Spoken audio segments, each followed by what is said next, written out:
Welcome to another episode of WTV. I'm Christian Roach. And I'm Nicole Martell.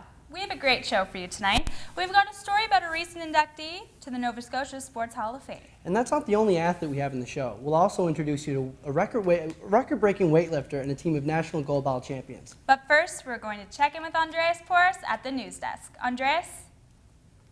Thanks, Christian and Nicole. We begin our news with a sad story from our own NSCC campus.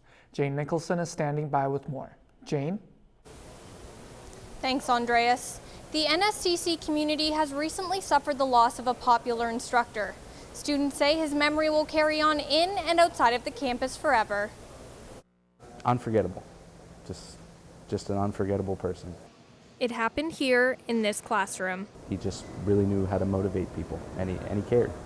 On October 29th, Maxwell Muchai collapsed while teaching a math class at the Waterfront campus. James Hopkins was one of his students. I happened to walk downstairs as they were taking him outside, and they were still working on him. And at that point, it wasn't really looking good as far as we could tell. You know, that was kind of the last time I saw him, so it was a rough go. The 57-year-old instructor was part of the electrical engineering technician department. Gordy McNeil was his academic chair. He worked with Muchai since the Waterfront campus opened 10 years ago. He says the incident was unsettling. Well, it's a feeling of, it's really shock, first of all. It's a shock. You know, you don't wake up on a Thursday morning expecting your day to turn out like that. Muchai died from what is believed to be a heart attack. He was originally from Zimbabwe and moved to Canada in 1991 to further his education. He was a brother, a husband to his late wife Shelley, and a father to a son. Hopkins says he will never be forgotten. Just the fact that I won't see him in the hallways and have that, you know, the smile and the greeting, you know. He's been talked about every day, and he probably will be for a long time. So. On-campus counselors are available to speak with students and staff who need their support. Muchai will be remembered as a caring and compassionate person, as well as a great educator. Back to you, Andreas. Thanks, Jane. All of us here at NSCC want to pass on our condolences to Muchai's family. A new center is being created to help students start their own business. It's called the Center for Ocean Ventures and Entrepreneurship, and it would be housed in Dartmouth's former Coast Guard base. The program will help fulfill recommendations of the Ivany Report. The province says the center will build on students' desire to produce their own startup. I don't believe we've ever sat at a time where we've had so many young people in front of us who want to be entrepreneurs. The plan was announced at NSCC's Waterfront campus. Educators hope it will inspire students who can't find a job to create one of their own. A deadline is approaching for the federal government to make changes to the criminal code after ruling on doctor-assisted suicide by the Supreme Court. The government has until February 6, 2016 to pass new legislation. And with no law on the books, end-of-life advocacy group Dying with Dignity is wary of a delay. We don't think you need an extension. All you as the federal government have to do is make a change to that criminal law. Says after the criminal code is amended to allow for physician-assisted death, it will fall on provinces to put in place regulations around assisted suicide. However, if those laws are not ready by February 6, the group says an interim plan should be put in place. If there has to be an extension, we would like the governments to put in place a temporary situation where people who have been waiting since last February, praying that this will come in time for them, can ask for it. Quebec has already passed their own piece of legislation on doctor-assisted death, and that law will come into effect in December. Nova Scotia's brightest artists came together to deliver a creative and unconventional award show. Placing my hand on a sculpture. It was an event that invited the general public to come experience the best art in our province. It was the Creative Nova Scotia Awards, and they took place at the Halifax Central Library.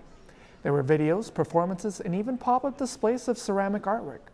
Among the artists recognized was Shelley Thompson, who was one of 5 artists receiving awards under the Established Artists category. The other 4 women who were recognized tonight are extraordinary artists, and I feel very lucky and a bit of a fraud, basically. The awards were introduced with performance pieces. Thompson says there was a feeling of collaboration. They bring the arts community together, and they give us an opportunity to see each other out instead of working in our little individual spaces, which is fantastic. The town of Antigonish also won an award for their support of the arts. That's the news. Back to you, Christian and Nicole. Thanks, Andreas. We're going to take a quick break. But coming up, we'll hear from a man who served his country for 50 years.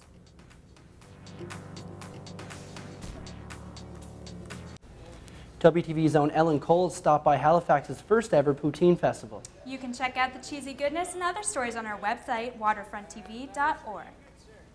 That looks good. Welcome back to Waterfront TV.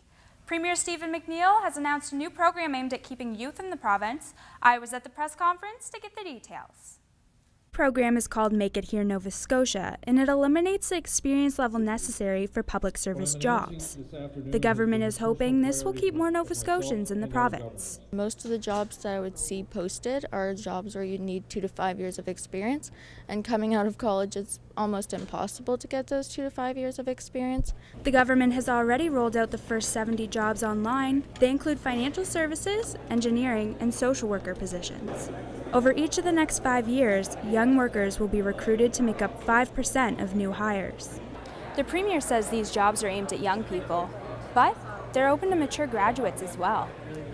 There isn't a set age based on it. It's based on your education piece. So if you're a mature student and have have a degree or a diploma from here, you wouldn't require the experience to come into the public service. This NSCC student says he hopes the new program will help people like him get a good job in Nova Scotia. So it's good to see that they're building jobs and they're trying to keep jobs here, so that I'm not going to have to move away and stuff like that to go somewhere else to work. I can stay at home and take care of my family and all that here and not have to travel. Sports have always been a way to bring people together. Goalball, a sport for the visually impaired, plans to do that this weekend. The Nova Scotia's men's team will host their first annual open tournament for teams all across North America. A lot of us take playing sports for granted, but not everyone can compete. Goalball is different and inclusive by nature. John Courtney has been playing for 8 years. I was out of university a couple years, so I didn't know many blind people in the community, and really I just wanted to find something to be active, and goalball was definitely the best option for someone. I was turning 30 at the time, and it was definitely the best option, and it was I've been playing ever since. Unlike most sports, goalball is almost 100% reliant on the player's hearing. 2 teams of 3 players wearing eye shades throw a ball across the gym to score on the other team's net. Tape is put on the gym floor so players can be sure where they are on the court. I think what's special is that we're all in an equal playing field. So whether you have sight like me, I have roughly 10% of my vision, or totally blind, or anywhere in between, or fully sighted for that matter, with the eye shades on, we're all in an equal playing field. The Nova Scotia men's team is the 2015 defending national champions. Coach Linda McCrae-Triff says it's not winning, but the players that are her favorite part of coaching.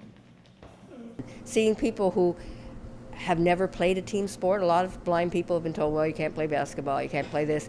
Now they're in a team sport, they're part of a team, and to see that camaraderie that they may have not had when they were younger, it is very good. Although the tournament at Citadel High this weekend is the team's first challenge, John Courtney says they have a full schedule of big events this year. A group of our guys are going to Finland for the first time to play in Europe, and that's going to be a really exciting experience. And then we're heading to Montreal in January. We have Michigan, and then nationals this year in, I believe they're in April, or in Quebec City. So we have a busy season for sure. The Nova Scotia Men's Open Tournament will have teams from all across Canada and the United States. It's free admission and starts at 6 p.m. Friday night. Here at WTV, we like to profile interesting people making a difference in their community. We call this segment Your City, Your Stories. This week, Marilyn Sexton caught up with a longtime RCMP volunteer.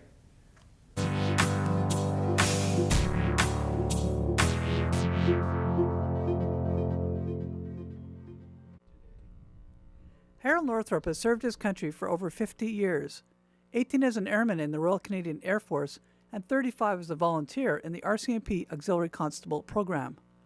He was one of the first to volunteer at the Cole Harbour RCMP detachment. somebody in New Brunswick called me, said that Nova Scotia was going to have auxiliary officers. So I applied, the first one, I guess, and was accepted. And then we were on a course for a whole year before we were allowed to have a uniform on. And we went through St. John ambulance and drugs and everything with police work, which was really good. In Nova Scotia, RCMP auxiliary constables assist regular members at community events and on patrol, but they don't get paid. Their uniforms are similar to regular RCMP officers. Well, it's dangerous enough. Anytime you're in a police car, you know, it's dangerous. And when we used to wear the yellow band on our hats, they used to say, take them off if you're driving in a bad area, because it was a good marker for people to shoot at you. But it was scary, but I enjoyed it. Harold has received recognition for his work from the Governor General and RCMP. Yeah, you can see they give me a few plaques there over the years, and they were always appreciated. And every year they would write a report up about you if you did a good job, and I never had a bad one that I didn't accept. Auxiliary Constable Northrup left his position at Cole Harbour Detachment in 2011. It's 35 years, but I enjoyed it, and if I had to do it again, I would. But not in this life, I guess. Marilyn Sexton, WTV News, Cole Harbour. Thanks, Marilyn.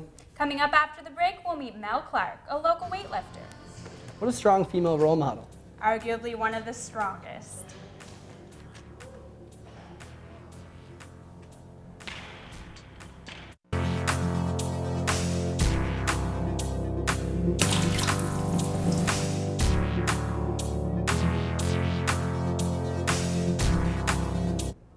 Welcome back.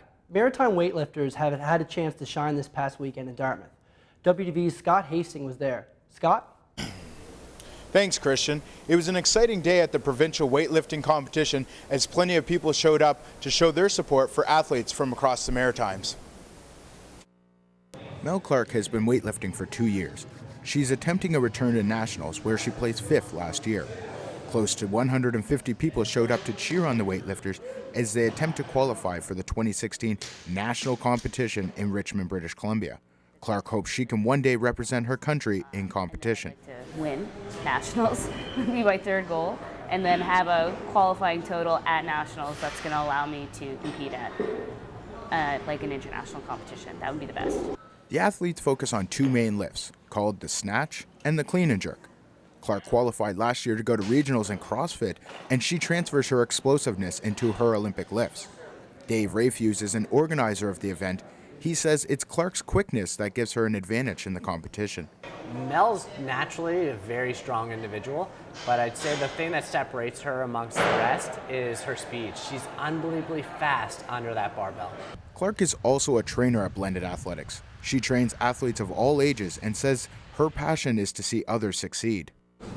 Kind of a light bulb goes off, or something clicks, even if it's just a first pull, or the jerk, or the dip in the dry, and they're like, I get it. Like, that's the best thing ever. At this event, Clark set a Nova Scotia senior record for her weight category with a snatch of 74 kilograms. She needed a combined total weight of 143 kilos to qualify for nationals. She reached that goal by lifting a total of 168 kilos. Super, super happy about going back to nationals. I feel like my work is just starting. Nationals are in May. Overall, there were 11 records set, and 1 other athlete from New Brunswick qualified for nationals. Clark looks to improve on her 5th place finish as she looks to qualify for Worlds in Malaysia 2017. Christian? Thanks, Scott. And from one impressive local athlete to another. Nova Scotia may be small, but that doesn't affect its quality of athletes. The province has produced some great athletes, and one of them was recently honored. CJ Killam has the story. The Hall of Fame inducted the star-studded class of 2015, which included one man who embodies the aspects of a truly great athlete. Lane 5, Andrew Haley. From Dartmouth, Nova Scotia, he is ranked number 1 in the Commonwealth. Andrew Haley survived cancer twice, losing his right leg below the knee and part of his lung. A At the time, parasport was at its infancy, and Andrew was lucky to get noticed.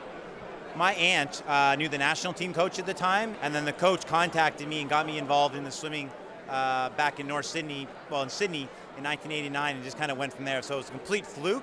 Haley went on to win medals in the World Championships in 1994 and 1998. He also medaled in the Paralympics in 1992, 1996, and 2000. He even set a world record in 2002, which brought more public attention to paraswimming than ever before. Shane Mailman is the program's manager for the Hall of Fame. He says it's an honor to have Haley as part of the ceremony. Well, Andrew's story, we tell that to the kids in our education program. When he was 6 years old, he had cancer and he survived. Lost leg and part of his lung. And then he went on to be a world record holder, world champion, Paralympic medalist. So, he's an inspiration to Nova Scotians, to Canadians, to the world. So to have him here today is it's fantastic. And Haley has some advice for people with a disability who are considering competing in a sport.